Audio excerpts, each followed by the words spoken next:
ବଢିଲା ଚାଷୀ ପଞ୍ଜୀକରଣ ଅବଧି ମୁଖ୍ୟମନ୍ତ୍ରୀଙ୍କ ଘୋଷଣା। ତ ଦେଖନ୍ତୁ ଆପଣମାନେ ଯଦି ପଞ୍ଜୀକରଣ କରିନାହାନ୍ତି ଚାଷୀମାନେ ତାହେଲେ ଖୁବ୍ ଶୀଘ୍ର ଆପଣମାନେ କରିନିଅନ୍ତୁ। ବଢିଲା ଅବଧି ତାରିଖ। ତ ଦେଖନ୍ତୁ କ'ଣ ରହିଛି ଭିଡ଼ିଓକୁ ଶେଷ ପର୍ଯ୍ୟନ୍ତ ଫୁଲ୍ ଷ୍ଟେପ୍ ବାଇ ଷ୍ଟେପ୍ ଜାଣିପାରିବେ।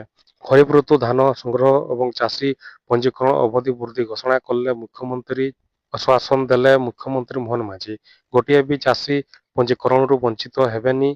ମୁଖ୍ୟମନ୍ତ୍ରୀଙ୍କ ନିର୍ଦ୍ଦେଶ କ୍ରମେ ଖରିଫ ଋତୁ ଧାନ ସଂଗ୍ରହ ନିମନ୍ତେ ଜାରି ପ୍ରକ୍ରିୟାର ଅବଧିକୁ ବୃଦ୍ଧି କରାଯାଇଛି। ଏହି ପଞ୍ଜୀକରଣ ପ୍ରକ୍ରିୟା ଗତ ଜୁଲାଇ 19 ତାରିଖରୁ ଆରମ୍ଭ ହୋଇଥିବା ବେଳେ ଏହା ଚଳିତ ମାସ 20 ତାରିଖ ପର୍ଯ୍ୟନ୍ତ ଧାର୍ଯ୍ୟ କରାଯାଇଥିଲା।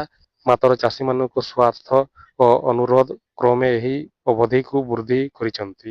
ସରକାର ଏପର୍ଯ୍ୟନ୍ତ 10,93,220 ଜଣ ଚାଷୀ ପଞ୍ଜୀକରଣ କରିଥିବା ବେଳେ ଆଗକୁ ଏହା ଆହୁରି ବୃଦ୍ଧି ହେବ।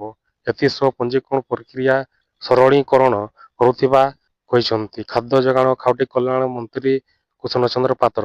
ଦେଖନ୍ତୁ ଯଦି ଆପଣମାନେ ମଧ୍ୟ ଚାଷୀ ଅଛନ୍ତି, ଯଦି KYC କରିନାହାନ୍ତି ଖୁବ୍ ଶୀଘ୍ର ଆପଣମାନେ KYC କରିଦିଅନ୍ତୁ।